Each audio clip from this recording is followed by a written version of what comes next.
కుర్చీలాటకు end card కొత్త సీఎంగా DK Chandrababu warning ఎన్టీఆర్కు నివాళులు ఆగని ధాన్యం దంగల్ ఎకరం 237 కోట్లు దీదీకి వరుస షాక్లు ఎంపీ కారుపై కోడిగుడ్ల దాడి ట్విషా కేసులో అత్త అరెస్ట్ ఇరాన్ ప్రతీకార దాడులు ఇలా బ్రేక్ లేకుండా 90 వార్తలు అందించే నాన్ స్టాప్ 90కి స్వాగతం. కర్ణాటకలో ముఖ్యమంత్రి మార్పు ప్రచారానికి ఎట్టకేలకు ఎండ్కార్డు పడింది. సీఎం పదవికి సిద్ధరామయ్య రాజీనామా చేశారు.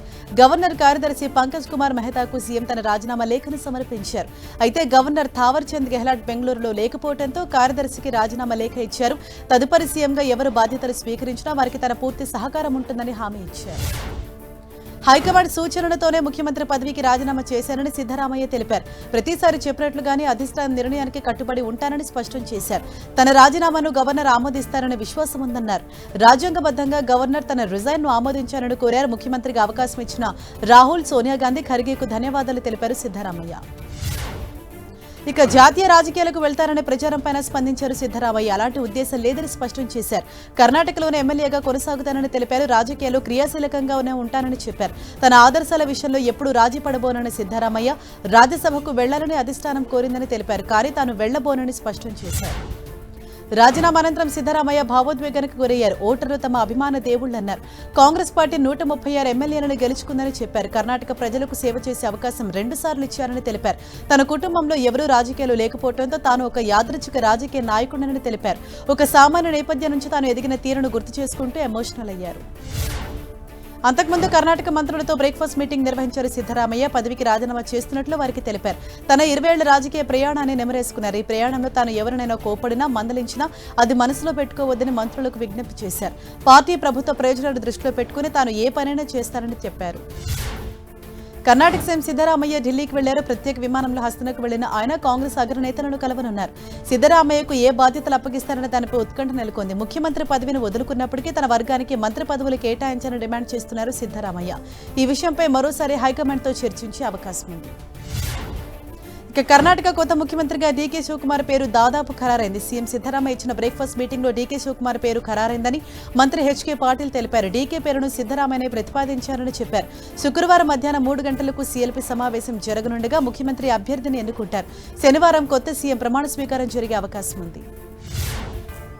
అటు కేబినెట్ మంత్రుల కోసం సిద్ధరామయ్య ఏర్పాటు చేసిన అల్పాహార విందులో ఆసక్తికర ఘటన చోటు చేసుకుంది. Deputy CM DK Shivakumar Siddaramaiah పాదాలకు నమస్కరించి ఆశీర్వాదం తీసుకున్నారు. అనంతరం ఇద్దరు నేతలు ఆలింగనం చేసుకున్నారు. దీనికి సంబంధించిన ఫోటోలు నెట్టింట వైరల్ గా మారాయి. దీంతో డీకే ముఖ్యమంత్రి కావటం ఖాయంగానే కనిపిస్తోంది.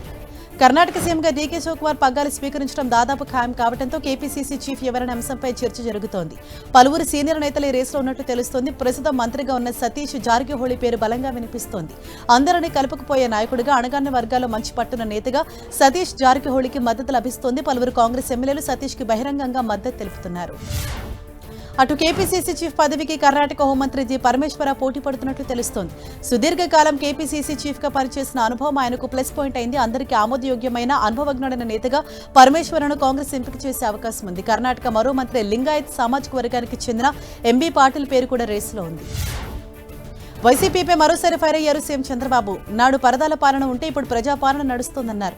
మహానాడులో 2వ రోజు పాల్గొన్న చంద్రబాబు వైసీపీ పాలనలో దివాళా తీసిన రాష్ట్రాన్ని గాడిలో పెట్టడానికి చాలా కష్టపడాల్సి వచ్చిందని తెలిపారు. 10 లక్షల కోట్లు అప్పు చేశారని, పెట్టుబడిదారుల్ని తరిమేశారని విమర్శించారు. ప్రజలు భయంతో గడపాల్సి వచ్చిందన్నారు చంద్రబాబు. మహానాడు వేదికగా వార్నింగ్ ఇచ్చారు సీఎం చంద్రబాబు. మహిళల జోలికి వస్తే వారికి అదే చివరి రోజు అవుతుందని హెచ్చరించారు. మహిళల భద్రతకు కూటమి ప్రభుత్వం మొదటి ప్రాధాన్యత ఇస్తుందని తెలిపారు. కార్యకర్తలే పార్టీకి కొండంత బలమన్న సీఎం చంద్రబాబు వారి కారణంగానే టీడీపీ నిలబడుతుందని తెలిపారు. పార్టీలో నాయకులు వస్తారు, పోతారు, కానీ కార్యకర్తలు మాత్రమే శాశ్వతంగా ఉంటారని వ్యాఖ్యానించారు. చట్టసభలో మహిళలకు 33% సీట్లు కేటాయిస్తామని సీఎం చంద్రబాబు తెలిపారు. మహిళలకు గతంలో ఆస్తి హక్కు కల్పించిన ఘనత టీడీపీదేనని చెప్పారు. ఇప్పుడు వారికి రాజకీయ స్వేచ్ఛను కూడా అందిస్తుందన్నారు. కేంద్ర పరిధిలో అన్ని పార్టీలు 33% రిజర్వేషన్లు అంగీకరించకపోయినా తమ పార్టీ పరంగా ఖచ్చితంగా అమలు చేస్తామని హామీ ఇచ్చారు. కేంద్రం తీసుకొచ్చే మహిళా బిల్లుకు టీడీపీ పూర్తి సహకారం అందిస్తుందన్నారు. జగన్ టార్గెట్ గా విమర్శలు గుప్పించారు మంత్రి లోకేష్. గొడ్డలి పార్టీ నేత విమర్శలే పనిగా పెట్టుకున్నారని ఆరోపించారు. కూటమి ప్రభుత్వంలో ఒక టీచర్ పోస్టుల నిబంధనలకు విరుద్ధంగా భర్తీ జరిగిందా అని ప్రశ్నించారు. ఒకవేళ జరిగితే ఆధారాలు చూపించారన్నారు. రాజారెడ్డి రక్త చరిత్రపై జగనే ప్రస్తావన తెచ్చి ప్రజలందరికీ తెలిసేలా చేసుకున్నారని తెలిపారు లోకేష్. యువత అంకిత భావం, సమిష్టి కృషి, త్యాగం అలవర్చుకోవాలని మంత్రి లోకేష్ పిలుపునిచ్చారు. టీడీపీ కేంద్ర కార్యాలయంలో జంజీతో లోకేష్ ప్రత్యేకంగా భేటీ అయ్యారు. యువత అభిప్రాయాలను తెలుసుకున్నారు. జంజీ ప్రశ్నలకు సమాధానాలిచ్చారు. రాష్ట్రానికి ఏఐ, క్వాంటం టెక్నాలజీలు వస్తున్నాయని, మారుతున్న కాలానికి అనుగుణంగా కరికులంలో మార్పులు చేయాల్సిన అవసరం ఉందన్నారు మంత్రి లోకేష్. వైసీపీపై ఫైర్ అయ్యారు మంత్రి అచ్చెన్నాయుడు. జగన్ హయాంలో రాష్ట్రానికి ఒక్క పరిశ్రమ కూడా రాలేదని తెలిపారు. గత ప్రభుత్వ నిర్వాకంతో ఉన్న వాటిని వెళ్లగొట్టారని విమర్శించారు. వైసీపీ హయాంలో అన్న క్యాంటీన్లు తొలగించారని ఆరోపించారు. పేదల 5 రూపాయలకి కడుపు నిండా తినే పథకాన్ని ఎత్తివేయద్దని శాసనసభలో కోరినా వినిపించుకోలేదన్నారు. ఏ రాష్ట్రానికైనా పరిశ్రమల ద్వారానే ఆదాయం వస్తుందని చెప్పారు. అమరావతిలో వర్చువల్గా నిర్వహించిన మహానాడు గ్రాండ్ సక్సెస్ అయిందని సీఎం చంద్రబాబు తెలిపారు. ఇదొక ట్రెండ్ సెట్టర్గా నిలిచిందని చెప్పారు. ఇదో పెద్ద ప్రయోగమన్న సీఎం చంద్రబాబు 1875 క్లస్టర్ల నుంచి భారీగా నేతలు హాజరయ్యారని అన్నారు. కార్యకర్తలు ఉత్సాహంగా పాల్గొనడంతో సక్సెస్ అయిందని చెప్పారు. మహానాడు అట్టర్ ఫ్లాప్ అయిందని విమర్శించారు మాజీ మంత్రి రోజా. టీడీపీ ఓ బోగస్ పార్టీ అంటూ ఘాటు విమర్శలు చేశారు. సీఎం చంద్రబాబు మంత్రి లోకేష్ పై మండిపడ్డారు. టీడీపీకి 1 కోటి మంది సభ్యులు ఉన్నారని చెప్పుకుంటున్నప్పటికీ మహానాడును చూస్తే రాష్ట్రంలో ఎక్కడా ఉత్సాహం కనిపించడం లేదన్నారు. అందుకే రికార్డ్ డాన్సులు వేసి పార్టీ క్యాడర్ను కూర్చోబెడుతున్నారని ఎద్దేవా చేశారు. ఏపీ లిక్కర్ స్కామ్ కేసులో ఈడీ దూకుడు పెంచింది. విచారణ మరింత ముమ్మరం చేసింది. కేసు విచారణలో భాగంగా మాజీ ఎంపీ విజయసాయిరెడ్డిని మరోసారి ప్రశ్నించారు ఈడీ అధికారులు. మద్యం ముడుపుల వ్యవహారంలో 7 గంటల పాటు విచారించారు. ఇప్పటికే విజయసాయిరెడ్డిని 2 సార్లు ప్రశ్నించిన ఈడీ మరోసారి మరింత లోతుగా విచారణ జరిపినట్లు తెలుస్తోంది. పలు వివరాలు సేకరించినట్లు సమాచారం. లిక్కర్ స్కామ్ కేసుతో తనకు ఎలాంటి సంబంధం లేదని మరోసారి స్పష్టం చేశారు మాజీ ఎంపీ విజయసాయిరెడ్డి. దర్యాప్తులో భాగంగా గతంలో సీజ్ చేసిన తన మొబైల్ ఫోన్ ఓపెన్ చేశారని తెలిపారు. ఫోన్లో ఉన్న డేటా అంతా కాపీ చేసుకున్నారని చెప్పారు. తాను ఎవరి పేర్లు చెప్పలేదని, చెప్పబోనని స్పష్టం చేశారు. రాజ్ కేశరెడ్డికి మద్యం స్కామ్కు సంబంధించిన విషయాలన్నీ తెలుసని మాత్రమే అధికారులకు చెప్పానన్నారు. ఇంద్రకీలాద్రి ఘాట్ రోడ్డు పనుల మరమ్మతులను తాత్కాలికంగా వాయిదా వేశారు. శుక్రవారం నుంచి ఘాట్ రోడ్డుపైకి భక్తుల రాకపోకలకు యథావిధిగా అనుమతిస్తామని తెలిపారు. భారీగా ఎండలు, వడగాల్పుల కారణంగా ఘాట్ రోడ్డు మరమ్మతులు కొనసాగించలేమని ఆర్ఎండ్బీ అధికారులు వివరించారు. ఈ పనులు చేపట్టేందుకు మంగళవారం నుంచి ఘాట్ రోడ్డును మూసివేశారు. ఎబోలా వైరస్ వ్యాప్తిని కట్టడి చేసేందుకు ఏపీ సర్కార్ ప్రత్యేక చర్యలు చేపట్టింది. తిరుపతి రుయా ఆసుపత్రిలో ప్రత్యేక వార్డును ఏర్పాటు చేశారు. 15 బెడ్లతో కూడిన ఐసోలేషన్ వార్డు సిద్ధమైంది. జ్వరం, తలనొప్పి, వాంతులు, విరోచనాలు వంటి లక్షణాలు కనిపిస్తే వెంటనే సంప్రదించాలని వైద్యులు సూచించారు. బాధితుల రక్తం, శరీర ద్రవాలతో సంపర్కం వల్ల వైరస్ వ్యాప్తి చెందే అవకాశం ఉందన్నారు. ఎన్టీఆర్ జయంతి సందర్భంగా పలువురు ప్రముఖులు నివాళులర్పించారు. ఎన్టీఆర్కు శ్రద్ధాంజలి ఘటించారు ప్రధాని మోదీ. పేద, అణగారిన వర్గాలకు గౌరవం తీసుకురావడమే లక్ష్యంగా ప్రజా సంక్షేమం, సుప్రపాలన పట్ల ఆయనకున్న అంకిత భావం ప్రజల హృదయాల్లో శాశ్వత స్ఫూర్తిగా నిలిచిందన్నారు. చిత్ర పరిశ్రమకు ఆయన అందించిన సేవలు తరతరాలకు గుర్తుంటాయని చెప్పారు. ఎన్టీఆర్ జీవితం ఎంతో మందికి స్ఫూర్తి అన్నారు. ఎన్టీఆర్కు భారతరత్న ఇవ్వాలని కేంద్రాన్ని కోరారు ఏపీ సీఎం చంద్రబాబు. దీనికి సంబంధించిన తీర్మానాన్ని మహానాడులో ప్రవేశపెట్టి ఆమోదించారు. పార్టీ పెట్టిన 9 నెలల్లో సీఎం పదవి చేపట్టి ఎన్టీఆర్ చరిత్ర సృష్టించారని కొనియాడారు సీఎం చంద్రబాబు. జాతీయ రాజకీయాల్లో టీడీపీ కీలక పాత్ర పోషించిందని, పసుపు జెండా అంటే తెలుగువారి ఆత్మగౌరవమని వ్యాఖ్యానించారు. ఎన్టీఆర్కు భారతరత్న ఇవ్వాలనేది అందరి డిమాండ్ అన్నారు. దేశం గర్వించే నాయకుడు ఎన్టీఆర్ అన్నారు సీఎం రేవంత్ రెడ్డి. తెలుగు జాతికి స్ఫూర్తినిచ్చారని కొనియాడారు. ఎన్టీఆర్ విగ్రహం పెడితే కొందరు విమర్శలు చేస్తున్నారని, బీఆర్ఎస్ అధినేత కేసీఆర్కు రాజకీయ భిక్ష పెట్టింది కూడా ఆయనే అన్నారు. మరికొందరు ఎన్టీఆర్ పేరుతోనే చలామణి అవుతున్నారని సెటైర్లు వేశారు. ఆయన అవకాశం ఇవ్వకుండానే రాజకీయాల్లోకి వచ్చారా అని ప్రశ్నించారు. అంతకుముందు హైదరాబాద్లోని మైత్రవనంలో ఎన్టీఆర్ విగ్రహాన్ని సీఎం రేవంత్ రెడ్డి ఆవిష్కరించారు. ఎన్టీఆర్ జయంతి సందర్భంగా విగ్రహావిష్కరణ చేశారు. ఈ కార్యక్రమంలో ఎన్టీఆర్ కుమారుడు మోహన్ కృష్ణ, రామకృష్ణ హాజరయ్యారు. సినీ ఇండస్ట్రీ నుంచి డైరెక్టర్ బోయపాటి శ్రీను, నటుడు మంచు మనోజ్ పాల్గొన్నారు. అకాల వర్షంతో నష్టపోయిన రైతులకు అండగా ఉంటామని మంత్రి ఉత్తమ్ కుమార్ రెడ్డి తెలిపారు. తడిసిన ధాన్యాన్ని మద్దతు ధరకే కొనుగోలు చేస్తామని చెప్పారు. ధాన్యం కొనుగోలుపై యాదాద్రి జిల్లా కలెక్టరేట్లో సమీక్ష నిర్వహించారు. జిల్లాలో ధాన్యం కొనుగోళ్ల పరిస్థితి గురించి తెలుసుకున్నారు. రానున్న 4 రోజులు అప్రమత్తంగా వ్యవహరించి కొనుగోలు చేసిన ధాన్యాన్ని మిల్లులోకి తరలించాలని అధికారులను ఆదేశించారు మంత్రి ఉత్తమ్. తెలంగాణ బీజేపీ నేతలపై మండిపడ్డారు మంత్రి పొంగులేటి శ్రీనివాసరెడ్డి. బీజేపీ నాయకులు బస్సు యాత్రను మానేసి ఢిల్లీ యాత్ర చేయాలన్నారు. మద్దతు ధరకు ధాన్యం కొనుగోలు చేసేందుకు అవసరమైన నిధులు ఇప్పించాలని తెలిపారు. వడ్లంటే తెలియని వాళ్లు వాటి గురించి మాట్లాడడం హాస్యాస్పదంగా ఉందని ఎద్దేవా చేశారు. రైతులకు సంఖ్యలు వేసి నడి రోడ్డుపై తిప్పిన బీఆర్ఎస్ నేతలు మొసలు కన్నీరు కారుస్తున్నారని విమర్శించారు. వరంగల్ జిల్లా మంత్రుల సమీక్షలో ఎమ్మెల్యేలు కడియం, రేవూరి ప్రకాష్ రెడ్డి అసహనం వ్యక్తం చేశారు. ధాన్యం కొనుగోలుపై అధికారుల వైఖరిని తప్పుపట్టారు. అధికారుల తీరు వల్ల ప్రభుత్వానికి చెడ్డ పేరు వస్తుందని కడియం ఆరోపించారు. ధాన్యం మిల్లులకు వెళ్లకుంటే కాంటాలు వేసి ఏం లాభమని రేవూరి ప్రకాష్ రెడ్డి ప్రశ్నించారు.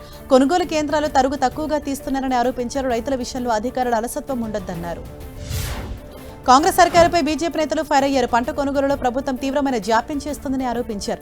రైతు గోసా బీజేపీ భరోసా కార్యక్రమంలో భాగంగా నిర్మల్ జిల్లా ఖానాపూర్, కడెం మార్కెట్ యార్డులో బీజేపీ నేతలు పర్యటించారు. రైతుల కష్టాలు అడిగి తెలుసుకున్నారు. ప్రభుత్వం పూర్తిగా విఫలమైందని ఆరోపించారు. ఇప్పటికైనా ధాన్యం తరలింపు వేగవంతం చేయాలని డిమాండ్ చేశారు. బీఆర్ఎస్ బీజేపీపై deputy CM Bhatti Vikramarka fire అయ్యారు. రైతులకు మేలు జరుగుతుంటూ ఓర్వలేకపోతున్నారని మండిపడ్డారు. బీఆర్ఎస్ హయాంలో ఎంత కొనుగోలు చేశారో చర్చకు సిద్ధమేనా అని సవాల్ విసిరారు భట్టి. లెక్కలతో సహా చర్చించడానికి సిద్ధంగా ఉన్నామని చెప్పారు. హరీష్ రావు తప్పుడు ప్రచారం చేస్తున్నారని, ఎన్ని కట్టుకథలు చెప్పినా ప్రజలు మిమ్మల్ని నమ్మబోరని వ్యాఖ్యానించారు. ధాన్యం కొనుగోళ్లపై ప్రతిపక్షాలు బురద జల్లేందుకు ప్రయత్నిస్తున్నాయని మంత్రి వివేక్ ఆరోపించారు. మంచిర్యాల జిల్లా చెన్నూరులోని ఐకేపీ సెంటర్ను సందర్శించిన వివేక్ వడ్లు, మక్కల కొనుగోళ్ల తీరుపై అధికారులను అడిగి తెలుసుకున్నారు. కొనుగోళ్లలో జాప్యం లేకుండా చూడాలని సూచించారు. బీఆర్ఎస్ హయాంలో మిల్లుల ముందు వందల లారీలు నిలిచిపోయేవని, ఇప్పుడు అలా ఏం లేదన్నారు మంత్రి వివేక్. తెలంగాణ ప్రభుత్వం ఫ్యామిలీ కార్డు విధానం తీసుకురానుంది. రాష్ట్రంలో ప్రతి పౌరుడికి అందుతున్న సంక్షేమ పథకాల వివరాలన్నీ ఒకే కార్డులో ఉండేలా సమగ్ర సంక్షేమ కార్డును రూపొందించనున్నారు. దీన్ని ప్రతి ఇంటికి ఇవ్వనున్నారు. దీని ద్వారా పౌరులకు ఏ శాఖ ద్వారా ఏ పథకం కింద ఎంత మేర లబ్ధి చేకూరుతుందో స్పష్టంగా తెలిసిపోనుంది. ఈ మేరకు అన్ని శాఖల లబ్ధిదారుల డేటాను సేకరించాలని అధికారులను ఆదేశించారు CM Revanth Reddy. Kazipet railway coach ఫ్యాక్టరీలో ఇంటర్సిటీ రైళ్ల తయారీ త్వరలోనే ప్రారంభమవుతుందని కేంద్ర మంత్రి అశ్విని వైష్ణవ్ తెలిపారు. రైళ్ల తయారీ యూనిట్ పూర్తవుతుందని చెప్పారు. రానున్న 5 ఏళ్లలో ఈ యూనిట్ 200 ఇంటర్సిటీ రైళ్లను తయారు చేస్తుందన్నారు. వీటిని దేశవ్యాప్తంగా స్వల్ప దూర ప్రయాణాల కోసం వినియోగించనున్నట్లు తెలిపారు అశ్విని వైష్ణవ్. కోల్ గ్యాసిఫికేషన్ ప్రాజెక్టును కేంద్రం ముందుకు తీసుకెళ్తుందన్నారు కేంద్ర మంత్రి కిషన్ రెడ్డి. 2వ దశ పనులను 37,000 కోట్ల ప్రోత్సాహక ప్యాకేజ్ కేటాయించినట్లు తెలిపారు. దీని ద్వారా 2.5 లక్షల కోట్ల వరకు పెట్టుబడులు రానున్నాయని వివరించారు. యువతకు భారీగా ఉద్యోగ అవకాశాలు పెరుగుతాయని చెప్పారు. తెలంగాణ ప్రభుత్వం కూడా సింగరేణి సంస్థలో కోల్ గ్యాసిఫికేషన్ ప్రాజెక్టును ప్రారంభించాలని సూచించారు. ప్రజలకు ఇచ్చిన హామీలను అమలు చేసేందుకు ప్రభుత్వం నిరంతరం చర్యలు తీసుకుంటోందని డిప్యూటీ సీఎం భట్టి విక్రమార్క తెలిపారు. ఖమ్మం జిల్లా మధిర నియోజకవర్గం ఎర్రుపాలెంలో పర్యటించిన భట్టి సుమారు 30 కోట్ల విలువైన పలు అభివృద్ధి పనులకు శ్రీకారం చుట్టారు. ప్రతి గ్రామానికి అత్యుత్తమ మౌలిక వసతులు అందించడమే లక్ష్యమని తెలిపారు. నిధుల కొరత లేకుండా అభివృద్ధి పనులు వేగంగా పూర్తి చేస్తామన్నారు. ఫ్యూచర్ సిటీ దేశానికే తలమానికంగా మారబోతుందన్నారు మంత్రులు పొంగులేటి శ్రీనివాసరెడ్డి, శ్రీధర్ బాబు. ఫ్యూచర్ సిటీలో పర్యటించిన మంత్రులు డెవలప్మెంట్ అథారిటీ కార్యాలయ భవనం, స్కిల్ యూనివర్సిటీ నిర్మాణ పనులను పరిశీలించారు. త్వరలోనే ఫ్యూచర్ సిటీ పూర్తి స్థాయిలో అందుబాటులోకి వస్తుందని తెలిపారు. ముఖ్యమంత్రి రేవంత్ రెడ్డి నాయకత్వంలో ఏర్పాటవుతున్న సిటీ అద్భుతంగా ఉంటుందన్నారు. ఆలయాల అభివృద్ధికి ప్రభుత్వం ఎంతో కృషి చేస్తుందన్నారు మంత్రి సీతక్క. భద్రాచలం రాములవారిని దర్శించుకున్న సీతక్క ఆలయంలో ప్రత్యేక పూజలు నిర్వహించారు. రాష్ట్రంలోని ప్రముఖ దేవాలయాల అభివృద్ధికి సీఎం రేవంత్ రెడ్డి ప్రత్యేక ప్రాధాన్యత ఇస్తున్నారని తెలిపారు. సమ్మక్క సారక్క దేవాలయాన్ని అభివృద్ధి చేసినట్లుగానే భద్రాచలం సీతారాముల ఆలయాన్ని డెవలప్ చేస్తామన్నారు సీతక్క. రాష్ట్రంలో పేదల సంక్షేమం కోసం ప్రభుత్వం ఎన్నో పథకాలు తీసుకొచ్చిందని మంత్రి అడ్లూరి లక్ష్మణ్ తెలిపారు. బక్రీద్ సందర్భంగా జగిత్యాల జిల్లా ధర్మపురి ఈద్గాలో నిర్వహించిన ప్రత్యేక ప్రార్థనల్లో పాల్గొన్నారు. ఎస్సీ సంక్షేమ శాఖ ద్వారా నిరుద్యోగ యువతీ యువకులు స్వయం ఉపాధి పొందడానికి ప్రత్యేక చర్యలు తీసుకుంటున్నట్లు వివరించారు మంత్రి అడ్లూరి లక్ష్మణ్. ఇందిరమ్మ ఇళ్లపై మంత్రి పొంగులేటి విసిరిన సవాలుపై స్పందించారు బీఆర్ఎస్ వర్కింగ్ ప్రెసిడెంట్ కేటీఆర్. సవాళ్లు చేయడం, పారిపోవడం కాంగ్రెస్ కు అలవాటేనన్నారు. కాంగ్రెస్ పడగొట్టిన ఇళ్లు, నిర్మించిన ఇళ్లు ఎన్నో శ్వేతపత్రం విడుదల చేస్తారా అని ఛాలెంజ్ చేశారు. 20 లక్షల ఇందిరమ్మ ఇళ్లు ఇచ్చిన తర్వాతే ఓట్లు అడుగుతామంటూ ఛాలెంజ్ చేసిన మంత్రికి మాట నిలబెట్టుకునే దమ్ముందా అని ప్రశ్నించారు. తెలంగాణ రక్షణ సేన పార్టీలో చేరారు మాజీ మంత్రి బోడా జనార్దన్. కవిత సమక్షంలో టీఆర్ఎస్ కండువా కప్పుకున్నారు. బోడా జనార్దన్ తో పాటు ఆయన అనుచరులను పార్టీలోకి ఆహ్వానించారు కవిత. ఉమ్మడి ఆదిలాబాద్ జిల్లాలోని సీనియర్ నాయకులు తెలంగాణ రక్షణ సేనలో చేరుతుండడం ఎంతో సంతోషంగా ఉందని కవిత తెలిపారు. వారికి పార్టీలో సముచిత స్థానం కల్పిస్తామని చెప్పారు. ఆయన చేరిక పార్టీకి బలాన్ని ఇస్తుందన్నారు. పోక్సో కేసులో బండి భగీరథ్పై సిట్ అధికారులు ప్రశ్నల వర్షం కురిపిస్తున్నారు. కస్టడీలో భాగంగా 2వ రోజు భగీరథ్ను వివరించారు. అతని నుంచి కీలక సమాచారం రాబట్టే ఛాన్స్ ఉంది. బాధితురాలి స్టేట్మెంట్ ఆధారంగా భగీరథ్ను పోలీసులు విచారిస్తున్నారు. ఆమె పేర్కొన్న తేదీలో ఏం జరిగిందో అనే వివరాలపై కూపీలాగుతున్నారు. భగీరథ్ ముందు అతని స్నేహితులు ఇచ్చిన స్టేట్మెంట్ ఉంచి ప్రశ్నించినట్లు తెలుస్తోంది. హైదరాబాద్ లో భూములకు రికార్డు రేట్లు పలుకుతున్నాయి. టీజీఐఏసీ భూముల వేలానికి అనూహ్య స్పందన లభించింది. రాయదుర్గంలోని పాన్ మక్తాలో భూమి రికార్డు ధర పలికింది. ఎకరం 237 కోట్లు పలికినట్లు అధికారులు తెలిపారు. సర్వే నెంబర్ 83/1లో 6 ఎకరాల 29 గుంటలకు వేలం జరిగింది. గతేడాది అక్టోబర్లో ఇదే ప్రాంతాల ఎకరం ధర 177 కోట్లు పలికింది. భద్రాద్రి కొత్తగూడెం జిల్లా దమ్మపేటలో గాలివాన బీభత్సం సృష్టించింది. ఎదురుగాలులు, మెరుపులు, పిడుగులతో కూడిన వర్షం పడటంతో పదుల సంఖ్యలో విద్యుత్ స్తంభాలు నేలకొలిగాయి. భారీ చెట్లు, రేకుల షెడ్లు కుప్పకూలాయి. మందలపల్లి సత్తుపల్లి ప్రధాన రహదారిపై చెట్లు పడిపోవడంతో వాహనదారులు ఇబ్బందులు ఎదుర్కొంటున్నారు. పోలీస్ స్టేషన్ ఎదుట సీసీ కెమెరాలు ధ్వంసమయ్యాయి. Jubilee Hills rich kids trap case విచారించిన నాంపల్లి కోర్టు తీర్పును రిజర్వ్ చేసి నిందితులను 7 రోజుల పాటు కస్టడీకి ఇవ్వాలని కోర్టును రెండోసారి కోరారు పోలీసులు. మరోవైపు ఈ కేసులో బెయిల్ మంజూరు చేయాలని నిందితులు విజ్ఞప్తి చేశారు. 2 పిటిషన్లపై ఇరుపక్షాల వాదనలు పూర్తయ్యాయి. దీంతో తీర్పు రిజర్వ్ చేసింది కోర్టు. జూన్ 1న తీర్పు వెలువరించనుంది నాంపల్లి కోర్టు. నాగర్ కర్నూలు జిల్లా అచ్చంపేట వ్యవసాయ మార్కెట్ యార్డులో మక్కల బస్తాల చోరీపై పోలీసులు దర్యాప్తు ముమ్మరం చేశారు. కాంటా పూర్తయిన బస్తాలు ఎలా మాయమవుతాయని మార్కెట్ వ్యాపారస్తులను సీఐ నాగరాజు ప్రశ్నించారు. మాయమైన మొక్కజొన్న బస్తాలను వెంటనే రైతులకు అప్పగించాలని హెచ్చరించారు. ఓ రైతుకు చెందిన 107 మక్కల బస్తాలు మాయమయ్యాయి. ఉపాధి హామీ పథకంలో కూలీల హాజరు కోసం ప్రవేశపెట్టిన ఫేస్ రికగ్నిషన్ యాప్తో ప్రజలు ఇబ్బంది పడుతున్నారు. మహబూబాబాద్ జిల్లా ఇనుగుర్తి మండలం కోమటిపల్లిలో ఫేస్ రికగ్నిషన్ యాప్ కారణంగా ఓ వ్యక్తి అవాక్కయ్యాడు. కొండగట్టు వెళ్లి తలనిలా తీసేయడంతో యాప్ అతన్ని గుర్తించలేదు. దీంతో పక్కనే ఉన్న ఓ మహిళ జుట్టును తన నెత్తిపై వేసుకోగా యాప్ గుర్తించడంతో అందరూ నవ్వుకున్నారు. ఖమ్మం జిల్లా కోదాడ క్రాస్ రోడ్లోని ఓ దాబాలో కల్తీ ఫుడ్ కలకలం రేపింది. దాబాలో భోజనం చేసేందుకు వచ్చిన ఓ కస్టమర్ చికెన్ కర్రీలో బల్లి కనిపించడంతో కంగు తిన్నాడు. వెంటనే నిర్వాహకులను ప్రశ్నించగా నిర్లక్ష్యంగా సమాధానం ఇచ్చారు. దీంతో అతడు పోలీసులకు ఫిర్యాదు చేశాడు. సమాచారం అందుకున్న ఫుడ్ సేఫ్టీ అధికారులు దాబాలో సోదాలు చేశారు. కుళ్లిన చికెన్, పాడైన మాంసం నిల్వలు ఉంచినట్లు గుర్తించారు. ఖమ్మం జిల్లా వైరా నియోజకవర్గం రెబ్బవరం దగ్గర ప్రమాదం జరిగింది. రైతులు తమ వ్యవసాయ భూములను చెత్తను కాల్చేందుకు నిప్పు పెట్టారు. అయితే మంటలు కాస్త రోడ్డు పక్కన ఉన్న చెట్టుకు అంటుకున్న ఈ సమయంలో రోడ్డుపై వెళ్తున్న వాహనంపై చెట్టు పడింది. ప్రమాదంలో కారులో ప్రయాణిస్తున్న వారికి స్వల్ప గాయాలయ్యాయి. కారు రాష్ట్ర టీఎన్జీఓస్ అధ్యక్షుడు ఏలూరు శ్రీనివాసరావుదని గుర్తించారు. ప్రధాని మోదీ కీలక సూచనలు చేశారు. అంతరాష్ట్ర జల వివాదాలు పరిష్కరించుకోవాలని సూచించారు. సకాలంలో అనుమతులు, సాంకేతికత ఆధారిత పర్యవేక్షణ ద్వారా సమస్యలు అధిగమించాలన్నారు.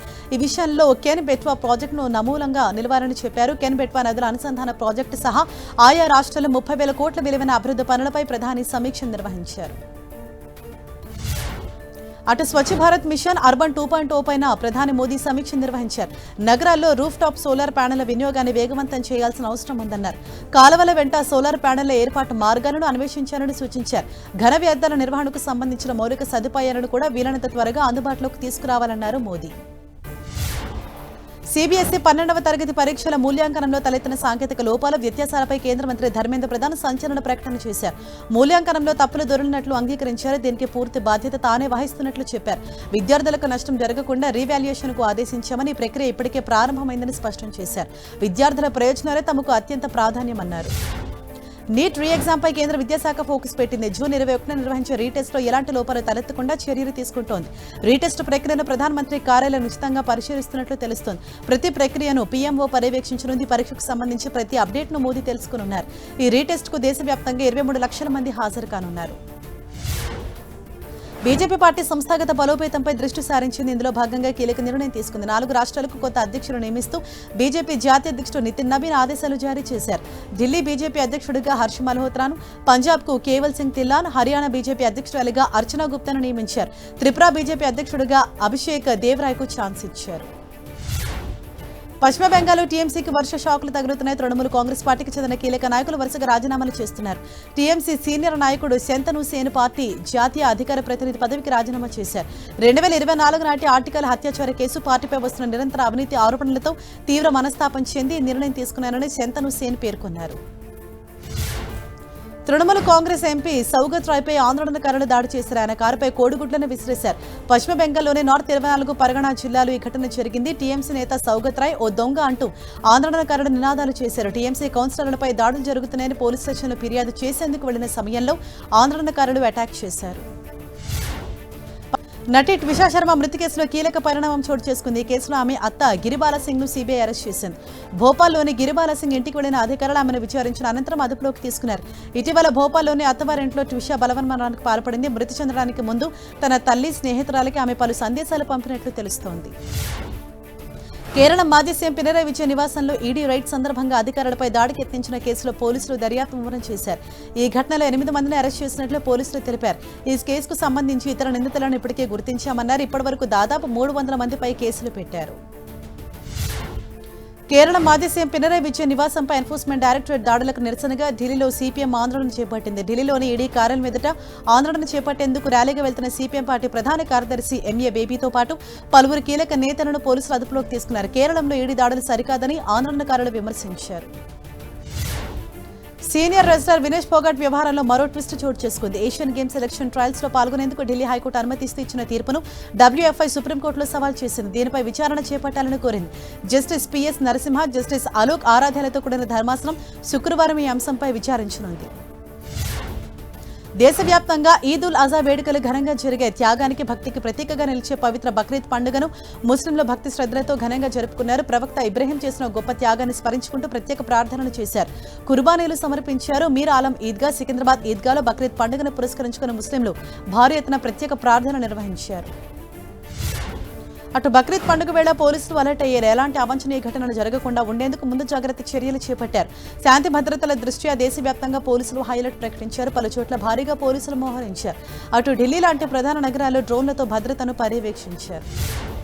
జమ్మూలో ఐఎస్ఐతో సంబంధం ఉన్న ఓ అనుమానితుడిని భద్రతా బలగాలు అరెస్ట్ చేశారు. సత్వారి సెక్టర్ మక్వాల్లో కిరణ్ కుమార్ను అదుపులోకి తీసుకున్నారు. పాకిస్తాన్ హ్యాండ్లర్స్తో సంబంధం ఉన్నట్లు భద్రతా బలగాలు తెలిపాయి. ఐఎస్ఐకి కీలక సమాచారాన్ని అందజేసి డబ్బులు తీసుకుంటున్నట్లు గుర్తించారు. దీనిపై లోతుగా దర్యాప్తు చేస్తున్నారు. సౌదీలో 20 ఏళ్లు జైలు శిక్ష అనుభవించిన భారతీయుడు ఎట్టకేలకు ఇంటికి చేరుకున్నాడు. కేరళకు చెందిన అబ్దుల్ రహీం ఓ భార్యను మృతి కేసులో మరణశిక్ష ఎదుర్కొన్నాడు. అక్కడి ప్రభుత్వం క్షమాభిక్ష ప్రసాదించడంతో మళ్లీ ఇండియాకు చేరుకున్నాడు. దీంతో అతడికి స్థానికులు ఘన స్వాగతం పలికారు. కుటుంబ సభ్యులను కలిసిన రహీం కన్నీటి పర్యంతమయ్యాడు. మధ్యప్రదేశ్లో తీవ్ర నీటి ఎద్దడి ఏర్పడింది. మారుమూల ప్రాంత ప్రజలకు నీటి కష్టాలు పెరుగుతున్నాయి. బోరులు బావుల్లోని నీళ్లు అడుగంటుకుపోవడంతో ప్రజలు అలమటిస్తున్నారు. 1/2 కిలోమీటర్ దూరం నుంచి నీళ్లు తెచ్చుకుంటున్నారు. తమ గ్రామంలో నెలకొన్న నీటి కష్టాలు తీర్చాలని గ్రామస్తులు అధికారులను వేడుకుంటున్నారు.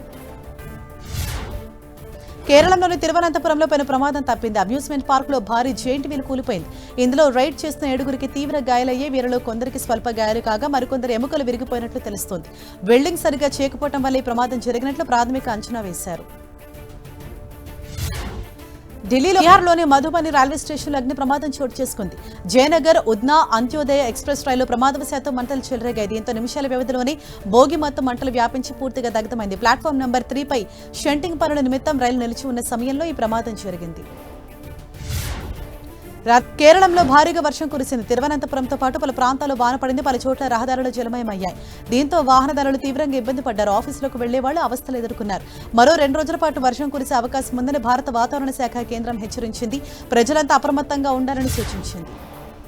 జాతీయ భద్రతా సలహాదారు అజిత్ దోవల్ హాట్ కామెంట్ చేశారు. హర్ముజ్ జలసంధిలో వాణిజ్యానికి భద్రత కల్పించడం అత్యవసరమని చెప్పారు. హర్ముజ్తో పాటు ఎర్ర సముద్రంలోనూ వాణిజ్యానికి ఎలాంటి అడ్డంకులు ఉండకుండా చర్యలు చేపట్టాల్సిన అవసరం ఉందన్నారు. మాస్కోలో జరుగుతున్న ఇంటర్నేషనల్ సెక్యూరిటీ ఫోరంలో దోవల్ వ్యాఖ్యలు చేశారు. పశ్చిమాసియాలో పరిస్థితిపై ప్రత్యేక శ్రద్ధ పెట్టాలని పిలుపునిచ్చారు. గుజరాత్ టైటాన్స్ రాజస్థాన్ రాయల్స్ మధ్య శుక్రవారం క్వాలిఫైర్ 2 జరగనుంది. ఇందులో గెలిచిన టీం ఫైనల్లో ఆర్సీబీతో తలపడనుంది. దీంతో ఫైనల్ చేరేందుకు ఇరు జట్లు వ్యూహాలకు పదును పెట్టాయి.